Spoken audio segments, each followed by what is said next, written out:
在分岔路抉择的两端，难选择不知怎么办，轻易之间让心为难。一念之差，一心之间，人生路有不测变幻，黑白间的隔墙，要如何判断？一念之差，一心之间，对与错无绝对答案，尽快走出灰色阴暗，重新再活一段。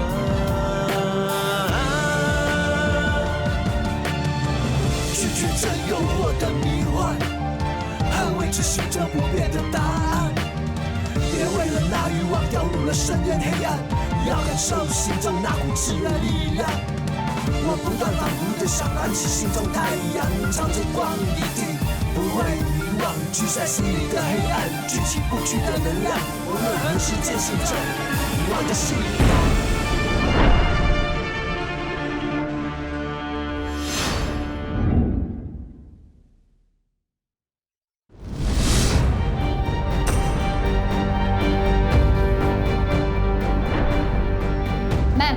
找到一把手工刀，上面画了一只蜘蛛。这可能是用来伤害死者的刀子。瓦蒂的雇主林春娇曾经说过，她的老公很喜欢蜘蛛，也在她儿子的水壶画了蜘蛛。你说这件案子跟她老公有没有关系 ？Man， 我刚刚问了负责打扫的清洁工人，他说今天凌晨6点他上天台打扫，打扫完了之后就离开，却忘了锁天台的入口。难怪死者能上到天台去了。死者是瓦蒂，28岁，印度尼西亚籍，持工作准证，在这座主屋的12楼某个单位当女佣。根据法医初步检验，死者怀有身孕，身上有多处刀伤，但都不至于致命。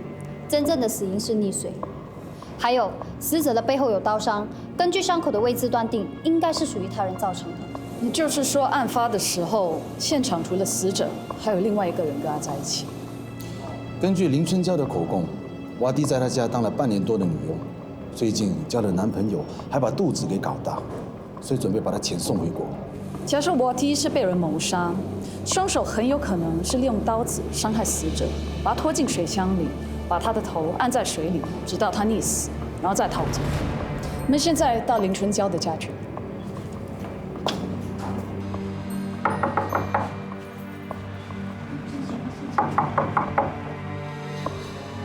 屋里好像没人。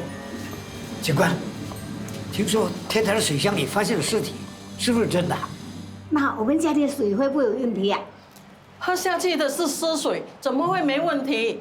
早上我煮开水的时候，发现水黄黄的，还有很多泡沫。哎呦啊，原来是进尸体的水呀！你干嘛不说呢？我还泡了一壶咖啡，全都喝下去了，现在要吐都吐不出来了。各位，你们不用担心。这些事都会由市政理事会处理的。爷爷，发生什么事啊？发生什么事啊？听说啊，天台的水箱里发现了一具女尸体，哎呀，好可怕！听说那个死者就是这一家的女佣瓦蒂啊。瓦蒂死了？不认识瓦蒂吗？见面的时候打声招呼，他的人还蛮友善的啊。他在这里工作了多久？大概有半年了。那她平时跟什么人来往？我听说她有个男朋友，你认识他吗？我不清楚她的事，因为她的雇主不让她跟邻居说话，除了点头打招呼，我们没什么交谈。那除了瓦蒂，这个单位还住了多少个人？我知道，除了瓦蒂，他们一家3口，就是面摊老板娘春娇和她10岁的儿子桂发，还有蜘蛛明。对了，前2天我经过他们家门口的时候，看到蜘蛛明跟瓦蒂在吵架。那个蜘蛛明很可怕，需要把瓦蒂砍成一块一块。蜘蛛明是什么人？就是春娇的男人。他们2个人没有结婚，同居了很多年，生了个儿子就是桂发咯。那为什么叫了蜘蛛明？他的原名叫做张志明，听说年轻的时候混过黑社会，认识了很多人。他的人脉网络就像蜘蛛网一样的，所以大家都叫他蜘蛛明。现在屋主不在家，我可以去哪里找他？这个时候，春娇应该去面摊准备开档做生意了。他的面摊在哪里？就在后面的小贩中心。谢谢你。来，这里算对不对？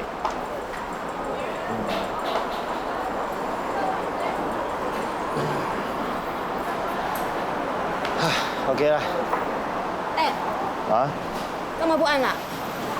手很酸呢，我很累耶。我昨晚到现在都没有睡到觉，连1粒米都还没有吞下去哦。好啦，煮碗面给你吃。啊，不要，我吃面吃到怕了。哎，你给我钱了，我去外面吃了。哎，你赌一个晚上还赌不够吗？一回来就把我当成 ATM， 这里按了几下，就有钱给你，是不是？你在外面按，你要给钱嘛，对不对？快啦，肚子很饿了。抽屉50块，自己拿。请问你是娃弟的雇主林春娇吗？我就是。你们？我是特别专案调查组的黄芷杰，他是我的同事韩小云。有什么事吗？我们是来通知你，你们的女佣娃弟被发现溺死在天台的水箱里。什么？娃弟死了？2天前，有邻居看见张志明和娃弟发生争执，张志明甩坏了娃弟的手机，还拿刀恐吓他。我只是跟他开玩笑而已哦。你是张志明吗？是。那这手工刀是不是你的？是我们家的。我们现在怀疑你跟一宗谋杀有关，请你跟我们回去。去哪里？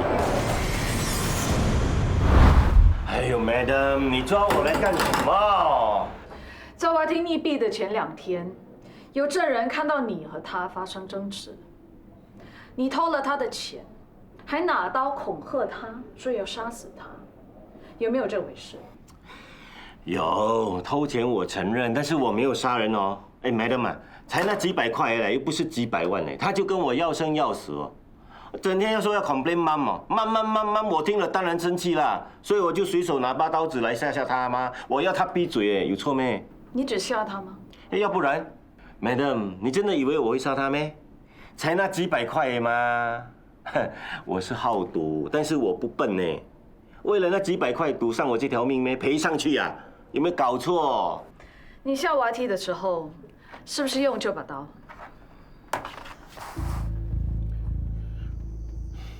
是啊。那为什么这把刀会在案发的12楼楼梯处被发现，而且刀上还有娃弟的血迹？我怎么知道啊 ，Madam？ 我真的没有杀娃弟耶。嘿，再说这把刀一直都在家里的，可能是他拿了刀子跑了出去，然后就。然后我就不知道他为什么会溺死在水箱里啦。哎，你是警察嘞，你们去查吗？你问我做什么？娃弟的死因我们一定会调查清楚的。但由于现场有证人看到你们2个发生争执，加上你的刀在现场，你有杀死娃弟的嫌疑，除非你有时间证人。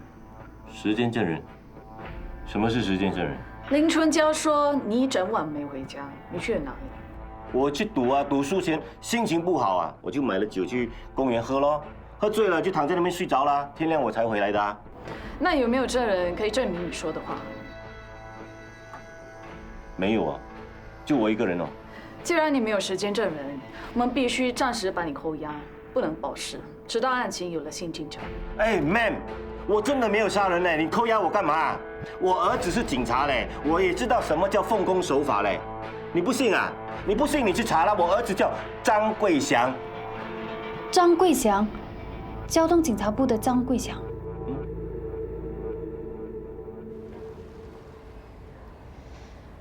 贵祥啊，你爸涉及一起谋杀案，你知道吗？整个警队的人都知道了，我还能不知道吗？每个人一看到我就向我提起这件事，连你也是，烦不烦啊？他在外面跟一个女人同居，还生了一个10岁的儿子，这些事我怎么从来就没听你提起过？是不是每件事都要向你报告？我是你女朋友，我知道不过分吧？你想知道是吗？好，我告诉你，那个人在我10岁的时候就抛弃我妈妈，离家出走，跑去跟别的女人在一起。是我妈辛辛苦苦，一天打2份工，供我读书，把我养大的。当我长大后想要孝顺她的时候，她却因为一场大病就这样走了。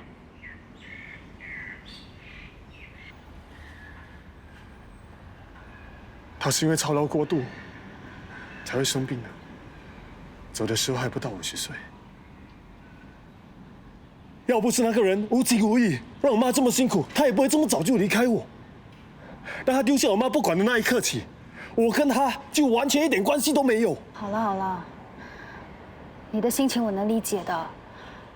换作是我，我也会恨这个人，也会不想认这个爸爸。加上他现在还涉及谋杀案，周围的人一定会用异样的眼光看你的。你的意思是，我有这样的爸爸，你也会看不起我，对吗？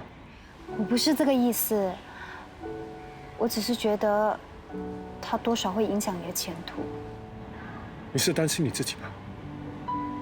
我担心什么？你担心我不能跟你一样，有个有钱的爸爸，说出去都威风，让人家知道自己的男朋友是个杀人犯的儿子，会影响自己的前途。你说什么？其实你的担心是多余的，你只要找个有钱的男朋友，什么顾虑都没有了，带出去脸上还会有光。够了，你越说越离谱了。在你眼里，我就是那么肤浅的人吗？我告诉你，我从来就没有嫌弃过你有钱没钱。是吗？是不是你心里最清楚？你非要这么说，你心里才会平衡吗？我告诉你，没有人看不起你，是你自己看不起你自己。你有很严重的自卑感，你知道吗？好了好了，你今天心情不好，我不跟你吵架。不过我相信总有一天，你会为着你今天所说的话跟我道歉。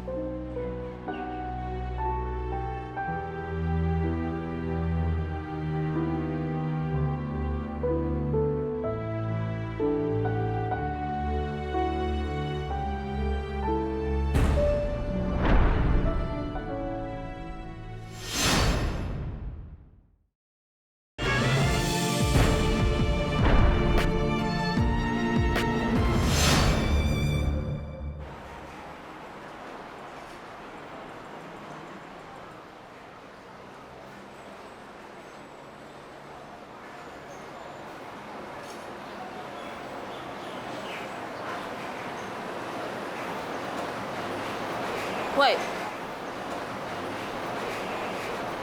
明叔涉嫌谋杀瓦蒂，被警察抓去关起来，这件事情你知道吗？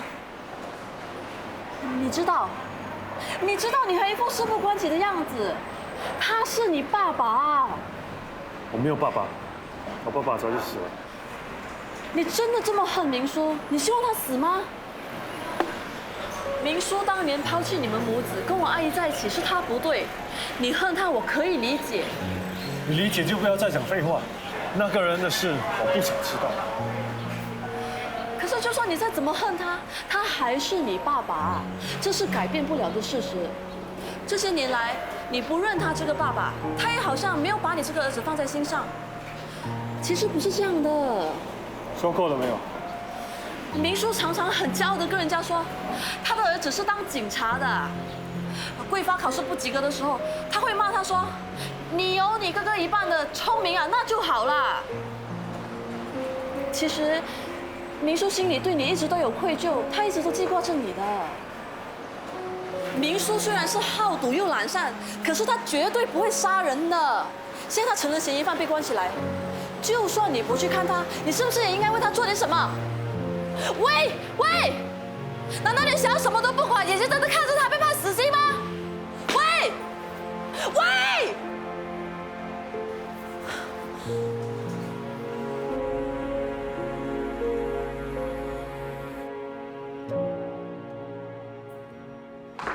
没有。哎，桂香，你怎么样了？你爸爸的事我听说了，需要什么帮忙吗？我没事，谢谢。如果有必要的话，你就跟你上司谈一谈，让他给你放几天假。我真的什么都不需要。好。Ma'am，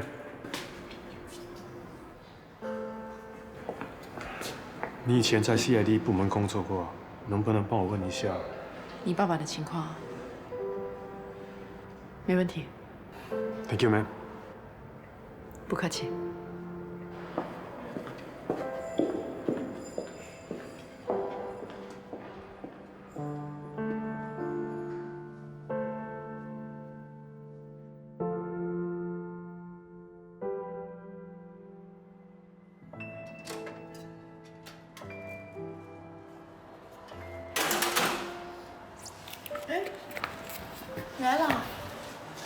我买了甜品给你们吃。谢谢。爷爷奶奶呢？水箱里有浮尸，他们担心水不干净，就跑去楼下吃饭呢。早知道我打包上来。不用啦，吃甜品行啦。珍妮啊，出来吃甜品吧。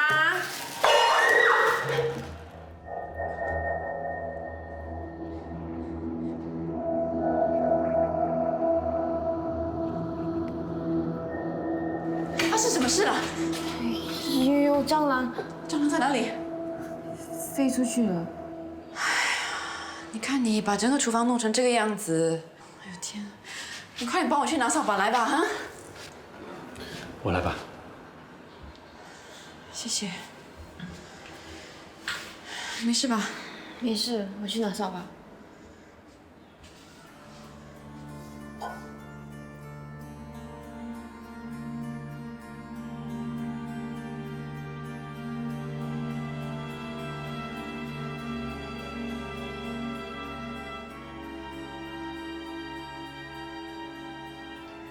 干嘛不吃甜品啊？没有胃口啊。有心事啊？外面都清理好了，谢谢你。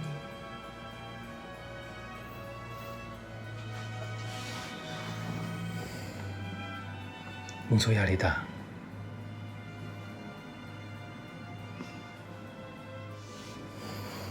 有时候要学会放松心情。还好，我们下个月拿了假，出国散散心。你们要出国吗？不是说好去马尔代夫度假的吗？你忘了？哦，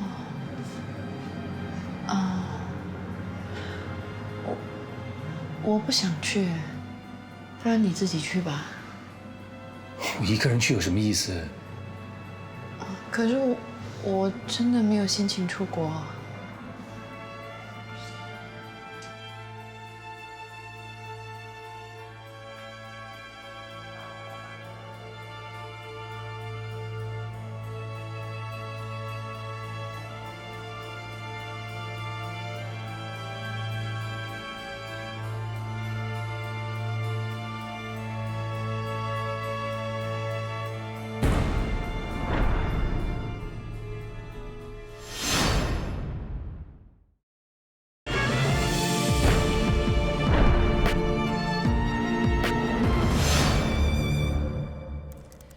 你的案子查得怎么样啊？我第一时想从他口中问出幕后老板的这条线索就断了。林春家的银行户口里也没有什么不寻常的进出账目。现在我们要加紧追查，就是我弟用来放贷的那只手机是谁买给他的？你呢？水箱浮尸案有新的进展吗？我们抓到一名嫌疑犯，外号蜘蛛米，也就是跟林春娇同居的男人。原来林春娇还有一个同居的男人。根据资料，配偶栏里只写着她丈夫已经死了，只有一个10岁的儿子。这个10岁的儿子就是她和蜘蛛明生的。那蜘蛛明会不会就是瓦迪放贷的幕后老板？我觉得不太可能，因为有邻居目睹蜘蛛明偷了瓦迪的钱，跟他发生冲突。如果蜘蛛明是瓦迪的老板，怎么会偷他的钱呢？也有可能是钱财上的纠纷。瓦迪不满蜘蛛明给的钱太少，蜘蛛明又觉得瓦迪的所求过多，就这样发生了冲突，导致蜘蛛明有杀害瓦迪的动机。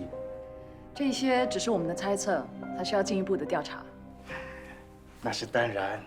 老婆，谢谢你告诉我这么重要的线索，我会去查蜘蛛明的银行户口，查看他跟放贷案有没有关系。虽然蜘蛛明有杀害瓦蒂的嫌疑，但不能断定他是凶手，因为那把美工刀上还有另外一个不知名男人的 DNA。哇，案情是越来越复杂了。这个男人的 DNA 跟瓦蒂肚子里孩子的 DNA 也证实是亲子关系。也就是说，那个男人应该就是瓦蒂的男朋友，也就是他肚子里孩子的爸爸。没错，只可惜到现在还问不出这个男人的身份。怎么，这么快就泄气了？不像吗？当然不像。我老婆啊，对越有挑战性的案子就越有战斗力。赏你一个。哎，没有，是的，我去洗手啊。OK，Sorry。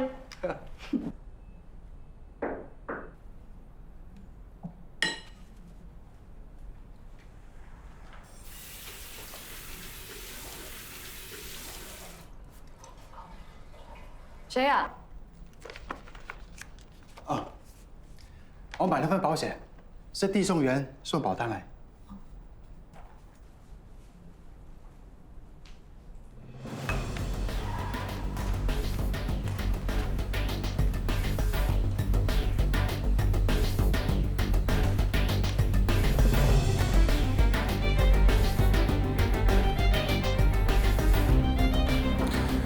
这些中国客工每个周末都会来这里进行一些文娱活动，他们当中肯定有一些人是认识吴军的，可能他们会知道吴军在回国之前把手机卖给谁。我们见机行事吧。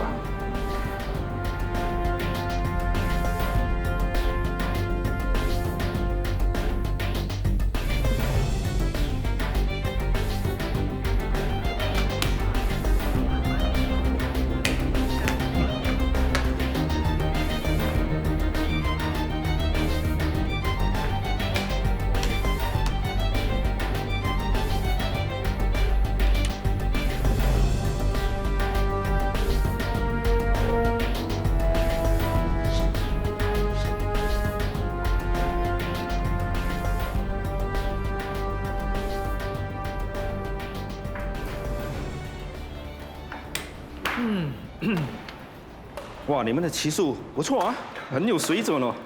还好啊，我们2个随便玩而已。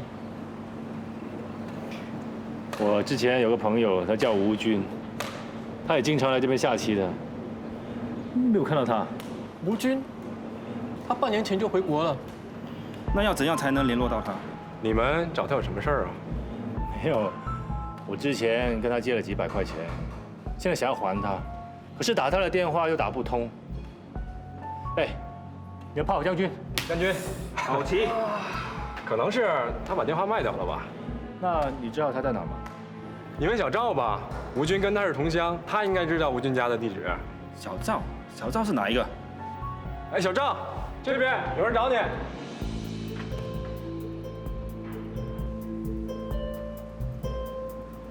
哎，你也是吴军的朋友啊？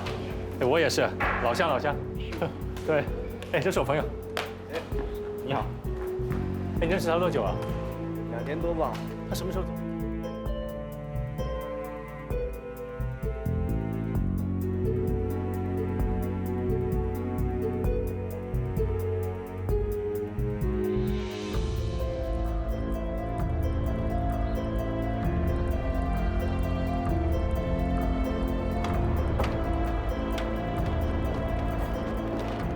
喂，小赵。哇，吓死我！小唐啊，你不喜欢吃麻辣锅啊？对啊，来喝2杯。真的啊？走。啊，白酒、啤酒，你自己选。你什么都喝不过我，有什么用？就是他卖假药给我还钱，货是你自己验过的对吗？凭什么要还钱啊？滚蛋，没死过！上！哎，兄弟，不要打了，兄弟！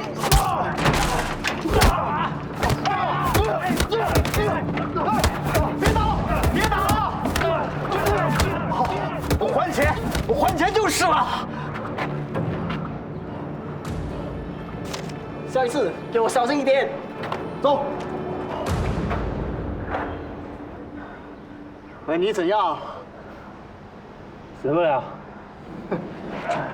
问你够意思啊！我还以为你会跑掉呢。大家是朋友，反正你死我也不管。就好像吴军一样，上一次我有事，他二话不说给了500块给我。这样的朋友值得交。吴军这样的朋友绝对值得交。记得我刚来新加坡的时候，身上一点钱都没有，还是他给我买了一个2手的手机呢。哎，我问你，他回国前是不是把他的手机卖给别人了？我打他的手机号码，既然是个女人，他问我要不要特殊服务，他是不是把你的手机卖给了那些女人？没有啦。我听吴军说，他好像把手机卖给了一个叫阿娇的一个卖面的老板娘了。啊。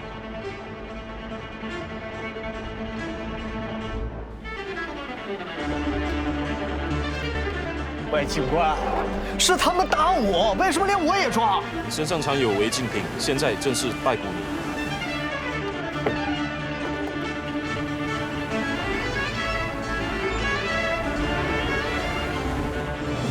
是我打电话通知他们来捉人的。你还好吧？需要去验伤吗？不用了，只是要想个借口跟我女朋友解释。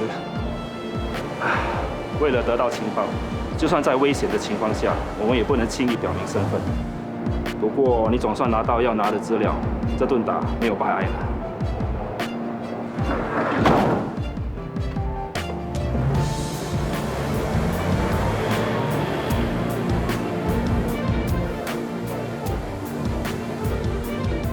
每次他们破案的时候讲，根据情报，又有多少人知道这些情报是怎么来的？我们是背后的无名英雄，不要说家人，就连其他部门的同事，我们也不能让他们知道我们在做些什么。不过，不管哪个部门的警察，职责就是为了防止罪案发生，尽力而为吧。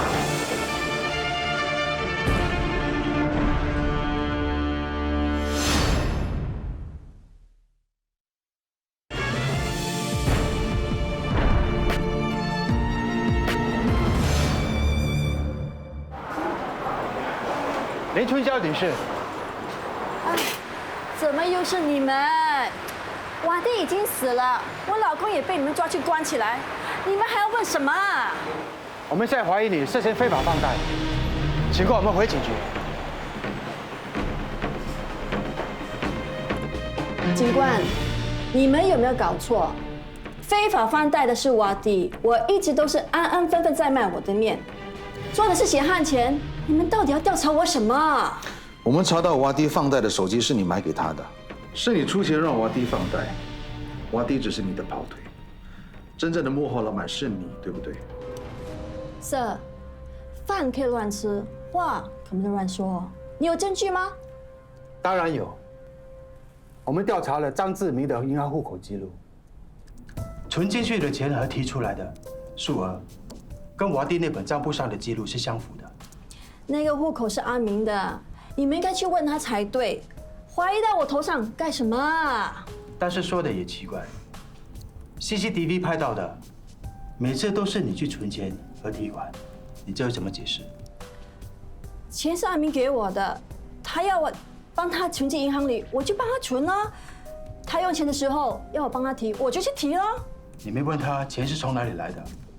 他说是赌博赢来的。可是我们问过张志明，他说他的户口已经很久没用了，他也从来没叫你去存钱或提款的。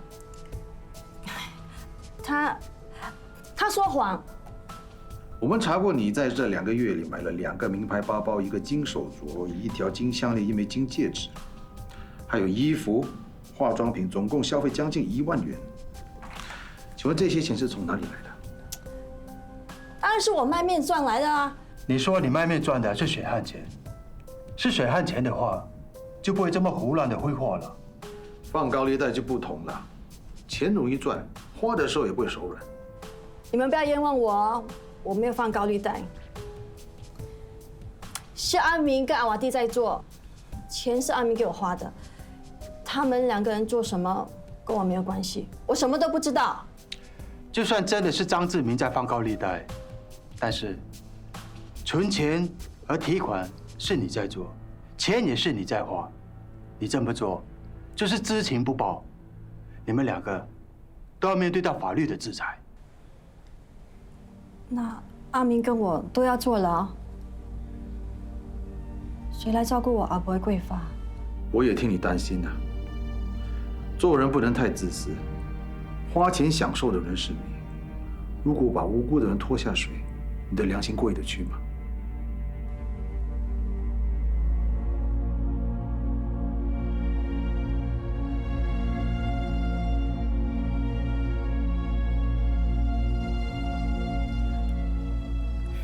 警官，是我买手机给瓦迪，叫他替我放高利贷。阿明什么都不知道，你们放了他吧。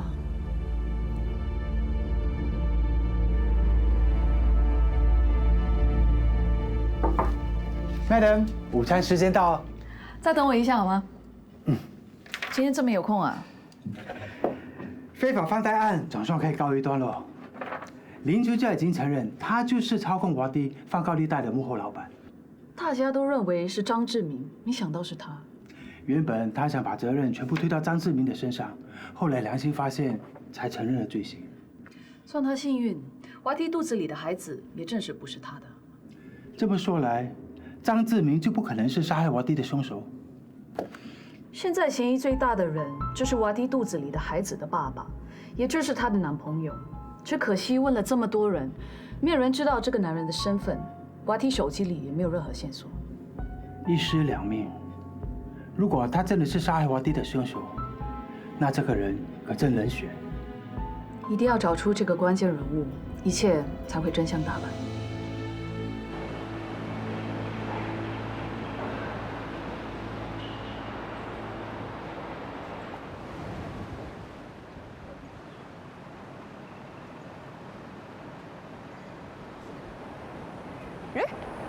桂祥 ，Ma'am， 你怎么会在这里啊？哦，我来找朋友，想问问看他懂不懂瓦蒂的男朋友是谁。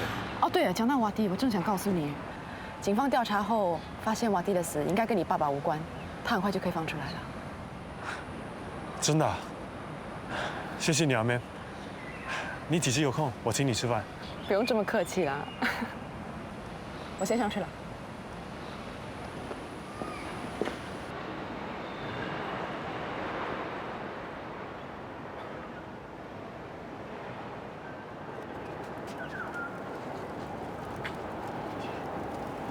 I'm sorry, Wati.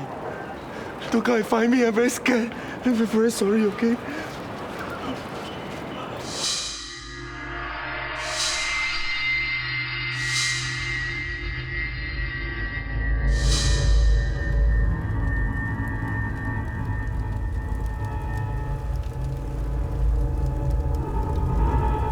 Excuse me. Hey!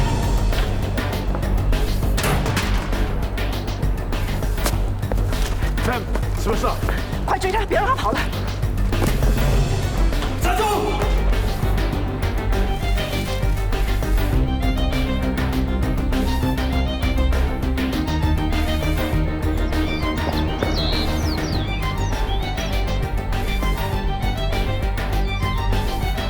！Thank you。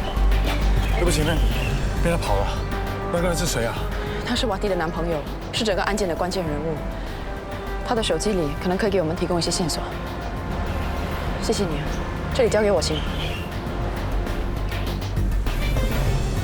？Ma'am， 手机号码是注册在一个叫苏大炳的名字下。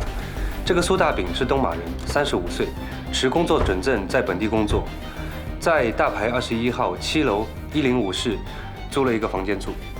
苏大炳和瓦迪住的地方只是隔几座祖屋，瓦迪应该是在带小主人上学放学的时候认识的苏大炳，两人都是离乡背景，很容易就加上朋友。从手机的 SMS 中，很明显的，两人是亲密的男女朋友。这苏大炳就是这宗案件的关键性人物了。提高警惕，不要让他给跑。Yes, ma'am。你好，请问你是屋主吗？是的，有什么事吗？我是特别罪案调查组的黄芷婕，他们是我的同事。请问苏大炳是不是住在这里的？是啊，不过他很早就出去了，到现在还没回来。谢谢。大炳，不要跑！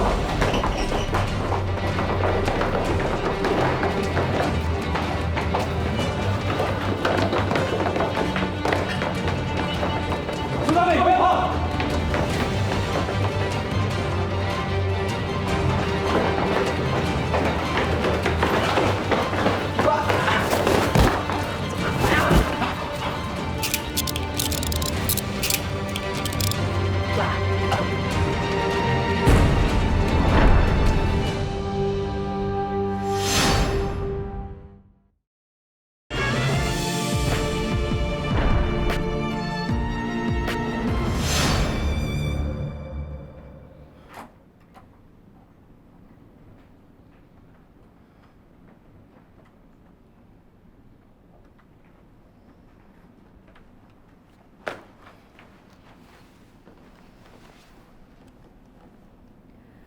苏大饼先生，为什么一见到我们就跑了？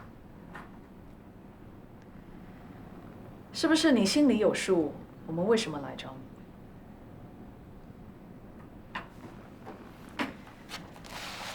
这张字条是在你房间里找到的，是瓦蒂写的吗？你们是什么关系？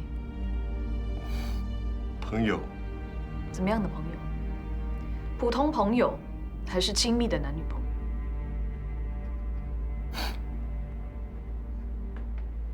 是亲密的男女朋友吗？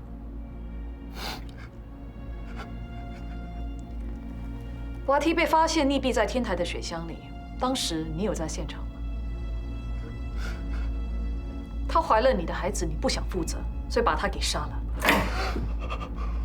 我没杀死瓦蒂，他是自杀的，不关我的事，真的是不关我的事。他为什么要自杀呢？把当时的情形详细的说出来吧。我是2个月前认识瓦蒂，是他主动向我要手机号，我们就一直靠电话联络感情，直到后来他的雇主把他手机没收了。所以你们就靠传字条来约会见面的是吗？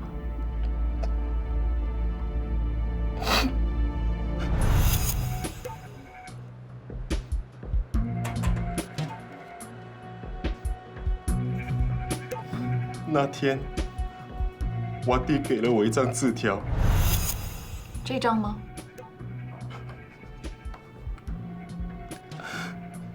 他约了我隔天早上7点，到12楼的楼梯口和他会面。你有去吗？我去了。水箱浮尸一案一开始，我们的目标是张志明。经过调查之后，排除他是凶手的可能性。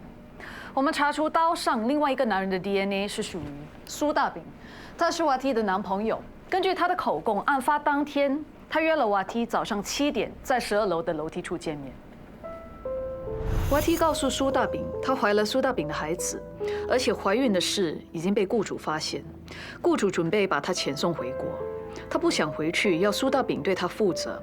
苏大饼说，他自己在马来西亚已经有未婚妻，年底就要回去结婚，不想再跟瓦蒂纠缠下去。两人于是吵了起来。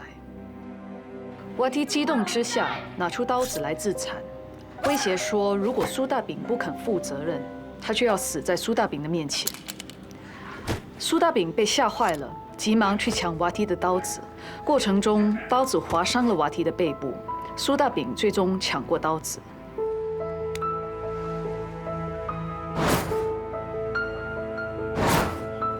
后来听到有脚步声走上楼来，苏大饼见通往天台的门没锁上，就把瓦蒂拉到天台去。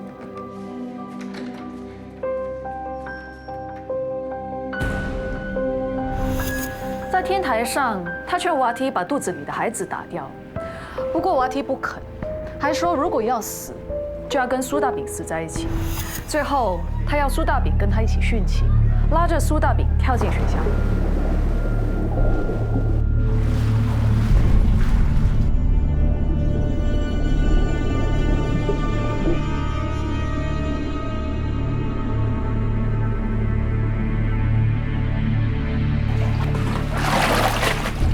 苏大饼说他不想死，也不想看着瓦蒂死。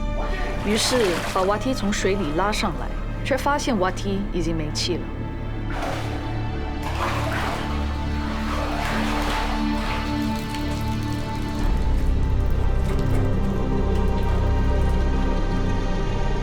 苏大饼说，他害怕警方会怀疑瓦蒂是他杀的，所以不敢报警，连工作也辞了，只想回去老家把这里的一切都忘了。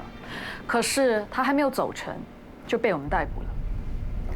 这就叫天网恢恢。你们觉得苏大饼的供词可信度有多少？我觉得苏大饼根本就在撒谎。瓦蒂怀了他的孩子，他不想负责任，又担心瓦蒂会因此而对他纠缠不清，所以才动了杀机。我也怀疑苏大饼有杀人的动机，而且瓦蒂背后的刀伤不像是自己弄伤的，应该是被苏大饼刺伤的。苏大饼刺伤了瓦蒂之后，把他拖到天台，再把他的头浸在水箱里，让他溺死。这些只是我们的猜测。不过瓦蒂死了过后，他没有马上报警，还准备回去东马躲起来，这些都显示他非常有问题。我们暂时不能排除他供词的真实性，但如果要把他控上法庭，一定要找出更多证据。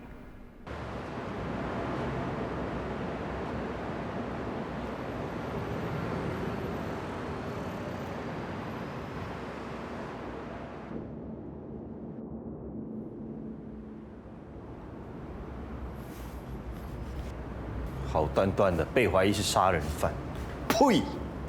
衰呀，倒霉呀！喂，阿翔，你来这边干什么？当然是来办案的啦。办案？我想问你啊，你们这些警察是怎么当的？我的样子像坏人，像杀人犯咩？像。臭小子！我被你们这些人冤枉啊！关在这里几天，你都没有来看我，是不是要等到我死了你才开心呢？开心干什么？喜怒哀乐也要看对象。你是谁？我又不认识你。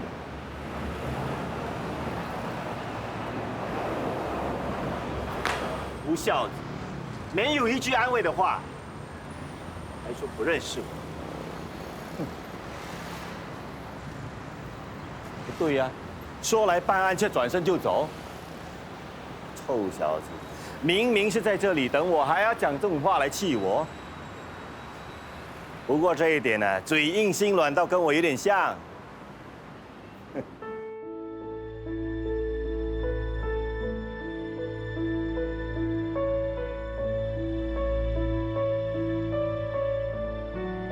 阿凤啊，今天是你的忌日，我来看你了。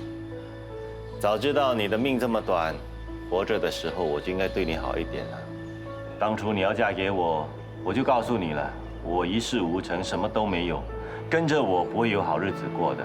可是你不听，偏偏要嫁给我，结果呢，3天一小吵，5天一大吵，都是我对不起你们母子俩。桂祥他恨我，我知道，就算有一天我走了，他不来给我送终，我也不会怪他的，都是冤孽。谁叫我遇到了春娇，就像猫看到鱼一样，能不扑上去一口给吞了吗？总之，这一切都是我的错，是我这混蛋，让你吃尽苦头。下辈子，我做牛做马来还你。我希望你投胎之后，能够嫁给一个疼你、爱你的好男人。现在我的报应来了，春娇被关起来。银行的钱全部被充公，我已经有3个月没有交水电费了，再不还呢，就要断水断电了。现在我每天跟阿发就是吃面包、吃快手面过日子，真的是很惨的。